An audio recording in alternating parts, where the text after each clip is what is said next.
నమస్తే welcome to Suman TV.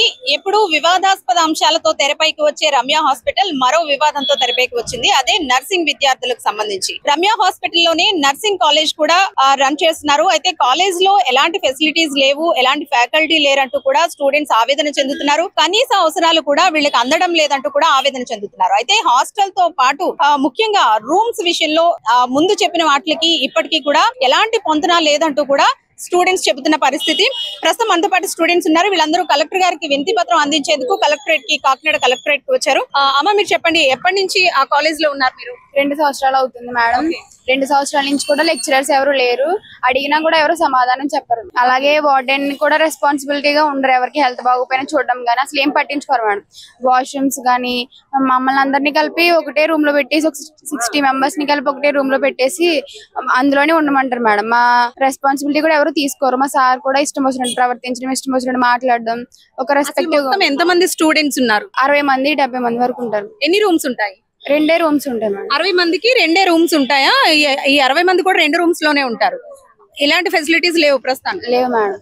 మీరు join అయినప్పుడు ఏం చెప్పారు? జాయిన్ అయినప్పుడు అయితే 4 మెంబర్స్ కి వచ్చి ఒక రూమ్ అని చెప్పారు మేడం. రూమ్స్ కూడా చూపించారు. ఇప్పుడు తర్వాత జాయిన్ అయిన తర్వాత అవన్నీ మార్చేసి ఇందులోనే ఉండాలి, మేము చెప్పినట్టే ఉండాలి అన్నారు మేడం. ఫీజు కూడా జాయిన్ అయ్యేటప్పుడు 18,000 అని చెప్పారు. తర్వాత మళ్ళీ 90K కట్టమని చెప్తున్నారు మేడం. డిమాండ్ చేస్తున్నారు. 18,000 ఫీజు చెప్పారు మీకు స్టార్టింగ్ జాయిన్ అవ్వడానికి వచ్చినప్పుడు. అయితే ఇప్పుడు 90,000 కట్టమని డిమాండ్ చేస్తున్నారు. ఓకే, అయితే ఫెసిలిటీస్ కూడా ఏమీ లేవంటున్నారు కదా మీరు. ఈ రూమ్సే కాకుండా బాత్రూమ్స్ గానీ, ఫుడ్ గానీ ఇలాంటి వాటిల్లో కూడా మీకు ఇబ్బంది ఉందా? ఉంది మేడం. మేము చాలా సార్లు చెప్పాము, ఫుడ్ అసలు బాగోదు, నీట్ గా హైజీన్ గా ఏమి ఉండదు, మేము కట్టిన ఫీజు కి తగ్గట్టు కూడా ఫుడ్ పెట్టట్లేదని చెప్పాము మేడం. అయినా ఎవరు పట్టించుకోరు. మా పేరెంట్స్ తో మాట్లాడరు, పేరెంట్స్ ఫోన్ లిఫ్ట్ చేయరు, ఏం పేరెంట్స్ మీటింగ్ పెట్టరు, ఎవరితోనే మాట్లాడరు మేడం. ఓన్లీ ఫీజు మాత్రం మాట్లాడతారు మేడం. ఫ్యాకల్టీ అన్నా ఉంటారా అక్కడ మీకు? లేదు మేడం. ఒక నెల చెప్తారు, వెళ్ళిపోతారు మేడం. వాళ్ళు కూడా ఎగ్జామ్స్ టైంలో డౌట్ క్లారిఫై చేయడానికి కూడా ఎవరు ఉండరు మేడం. ఒక రూమ్ లో పెట్టేసి మీరే చదువుకోవాలి, మీరేమైనా చిన్న పిల్లలా అన్నట్టు మాట్లాడతారు మేడం. హాల్ టికెట్స్ ఇవ్వడం విషయంలో చాలా ఇబ్బంది పడతారు మేడం. ఓకే, అంటే పితాని అన్నవరం ఎవరైతే ఉన్నారో ఆయన మీద కూడా కొన్ని ఎలిగేషన్స్ అయితే మీరు చేస్తున్నారు కదా, ఆయనతో ఇబ్బంది ఏంటి? ఆయన కొంచెం గర్ల్స్ తో ఇబ్బంది అబ్యూస్ చేసినట్టు మిస్బిహేవ్ చేస్తారు మేడం. చాలా మందికి అలా జరిగింది అంటున్నాను, కానీ ఎవరు చెప్పడానికి భయపడి ఎవరు ముందుకు రావట్లేదు. ఓకే, గతంలో కూడా ఇలాంటి సిచ్యువేషన్స్ మీరు ఫేస్ చేసి ఉన్నారు కదా, సో ఇప్పుడు బయటికి రావడానికి అసలు మెయిన్ రీజన్ ఏంటి? ఫ్యాకల్టీ లేదు మేడం. మొన్న ఆల్రెడీ మేము ఇక్కడికి రాకముందు పేరెంట్స్ తో అడిగించాం మేడం. అప్పుడు కూడా ఉంటే ఉండండి, లేకపోతే వెళ్ళిపోండి అన్నట్టుగా మాట్లాడారు. మాకు ఫ్యూచర్ కదా మేడం, మా ఫ్యూచర్ బాగుండాలంటే ఇప్పుడు చదువుకోవాలి కదా, అందుకే కలెక్టర్ గారి దగ్గరికి వచ్చి అడగాలని మేము అనుకున్నాం. ఓకే, ఇప్పుడు మీ సమస్యల గురించి కలెక్టర్ గారికి చెప్పడానికి వచ్చారా? అయితే ఇప్పుడు నర్సింగ్ కాలేజ్ అనేది మీకు ఆ హాస్పిటల్ లోపలే ఉంటుందా, బయట ఎక్కడైనా ఉంటుందా? లోపల మేడం. అంటే అది 7 ఫ్లోర్స్ బిల్డింగ్ మేడం. అందులో 5th ఫ్లోర్ లో కాలేజ్ పెట్టి అదే 2 రూమ్స్ పెట్టి అదే కాలేజ్ అంటారు. 6th ఫ్లోర్ లో హాస్టల్ అంటారు. అదే మేడం. క్లినికల్స్ కి కూడా పంపించట్లేదు మేడం. అక్కడికి వెళ్ళిన తర్వాత అడిగితే మీ కాలేజ్ వాళ్ళు ఫీజు పే చేయలేదు, అందుకే వెళ్ళిపోండి అని గెంటేశారు మేడం జీజీహెచ్ నుంచి. ఓకే ఓకే, మీరు చెప్పండి, ఏ ఇయర్ మీరు? మేము 2nd ఇయర్ మేడం. ఓకే, ఏంటి మీకు సమస్య ఏంటి అక్కడ? మాకు ఫస్ట్ 18,000 అని ముందు మేము జాయిన్ అయ్యాము. తర్వాత చాలా రిస్ట్రిక్షన్స్ అనేవి పెడుతున్నారు ఇప్పుడు. అలాగా 5th ఫ్లోర్ లో కాలేజ్ పెట్టేసి 2 రూమ్స్ ఉంటాయి జూనియర్స్ కి సీనియర్స్ కి. వచ్చిన వాళ్ళు ఒక మంత్ డిమాండ్ అని పెట్టేసి డబ్బులు ఇస్తారు. వాళ్ళు వచ్చి ఒక మంత్ సిలబస్ మొత్తం కంప్లీట్ చేసేసుకొని వాళ్ళు వెళ్ళిపోతారు. మిగతా ఇయర్ అంతా మేమే చదువుకొని మేమే ఎగ్జామ్స్ ప్రిపేర్ అవ్వి మేమే వెళ్ళాలి. అలా చేస్తున్నారు. స్టార్టింగ్ అంటే మీరు జాయిన్ అవ్వడానికి వచ్చినప్పుడు మీకు ఏం చెప్పారు అసలు? అంటే ఫెసిలిటీస్ గురించి కానీ, కోర్స్ గురించి కానీ, ఫ్యాకల్టీ గురించి కానీ ఏం చెప్పారు అసలు? మేము ఫ్యాకల్టీ అంతా పెడతాము, 18,000 మీరు పిల్లల్ని జాయిన్ చేస్తే చాలు, మిగతా ఫీజు ఏం పే చేయాల్సిన అవసరం లేదు అని చెప్పి జాయిన్ చేశారు మేడం. హాస్టల్లో కూడా మీకు 3 మెంబర్స్ కలిపి ఒక రూము, అలా హాస్టల్ మెయింటైన్ చేస్తాము. ఫుడ్ అనేది హైజీన్ గా ఉంటది.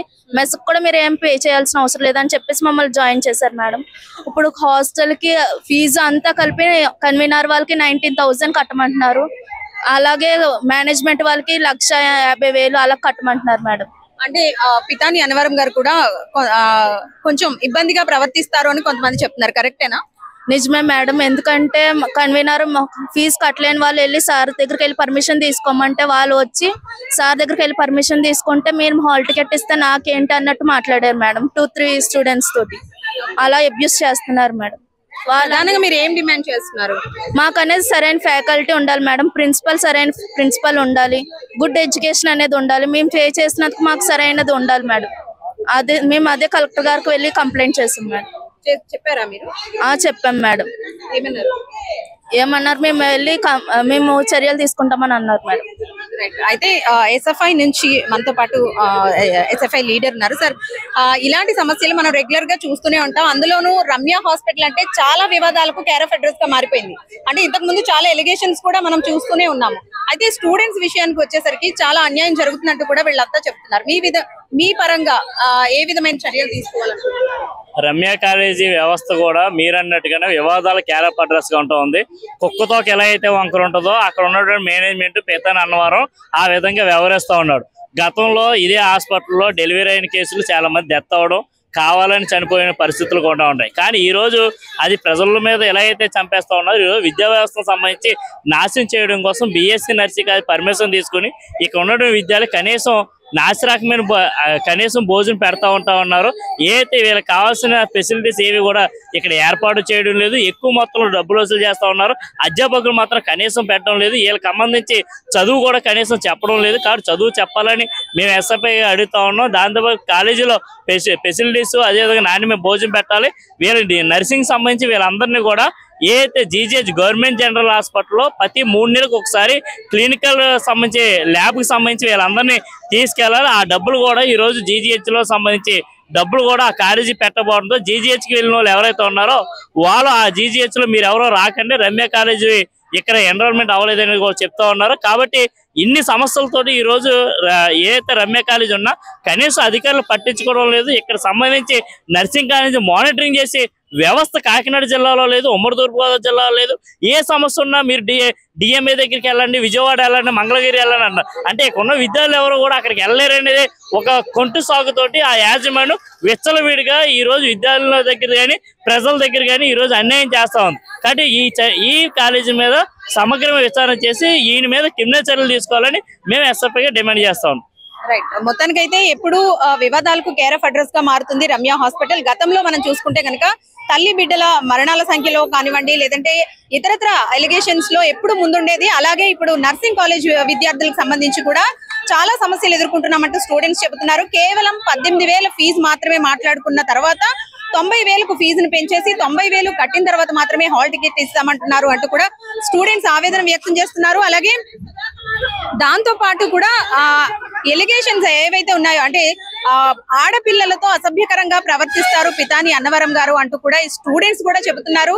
అలాగే ఫెసిలిటీస్, కాలేజ్ కి సంబంధించి ఎలాంటి ఫెసిలిటీస్ లేవు. హాస్టల్ కానివ్వండి, లేదంటే మెయిన్ గా వీళ్ళకి చదువు చెప్పేందుకు కూడా ఎలాంటి ఫ్యాకల్టీ లేరంటూ కూడా ఆవేదన చెందుతున్నారు. స్టార్టింగ్ లో రూమ్ కి 4 మాత్రమే ఉంచుతామని చెప్పి కేవలం 2 రూమ్స్ లో 60 మంది స్టూడెంట్స్ ని ఉంచడం, 3 బాత్రూమ్స్ ని ఇవ్వడం కూడా వీళ్ళందరూ కూడా దీనికి సంబంధించి ఒక వినతి పత్రాన్ని అయితే కలెక్టర్ కి సమర్పించేందుకు ఈ రోజు కాకినాడ కలెక్టరేట్ కి చేరుకున్నారు. తమ సమస్యలను తీర్చాలంటూ కూడా ఈ స్టూడెంట్స్ అంతా ఆవేదన వ్యక్తం చేస్తున్నారు. ఇలాంటి కాలేజీల మీద కఠిన చర్యలు తీసుకోవాలంటూ కూడా డిమాండ్ చేస్తున్నారు. అలాగే చాలా మంది స్టూడెంట్స్ సఫర్ అవుతున్నప్పటికీ కూడా తెర ముందుకు వచ్చి కంప్లైంట్ చేసేందుకు వీళ్ళంతా కూడా భయపడుతున్న పరిస్థితి. ఎందుకంటే తాము ఇప్పటి వరకు కష్టపడి చదువుకున్నామని ఇలా బయటకు వస్తే మళ్ళీ టార్గెట్ చేస్తారంటూ కూడా కొంతమంది స్టూడెంట్స్ తెర ముందుకు వచ్చేందుకు కూడా సుముఖత వ్యక్తం చేయడం లేదు. అయితే కొంతమంది మాత్రం ధైర్యంగా వచ్చి ఈ సమస్యను ఏ సమస్యలు అయితే వాళ్ళు ఎదుర్కొంటున్నారో వీటన్నిటిని కూడా కలెక్టర్ గారి ముందు ఉంచడానికి వీళ్ళంతా కలెక్టరేట్ కి చేరుకున్న పరిస్థితి. మరి కలెక్టర్ గారు కూడా ఏ విధమైన చర్యలు తీసుకుంటారు? ఇలాంటి కాలేజీలకి అనుమతులకు సంబంధించి ఏవైనా అవకతవకలు జరిగాయా, లేదంటే స్టూడెంట్స్ విషయానికి వచ్చి వీళ్ళ జీవితం ప్రస్తుతం ప్రశ్నార్థకంగా మారింది. ఎలాంటి ఫెసిలిటీస్ లేకపోగా కనీసం ఫ్యాకల్టీ కూడా వీళ్ళకి విద్య బోధించేందుకు ఫ్యాకల్టీ కూడా లేరంటూ కూడా వీళ్ళు ఆవేదన వ్యక్తం చేస్తున్నారు. మరి ఎలాంటి చర్యలు తీసుకుంటారనేది మనము వేచి చూద్దాం. కెమెరా పర్సన్ హసన్ తో అనుశ్రీ, సుమన్ టీవీ, కాకినాడ.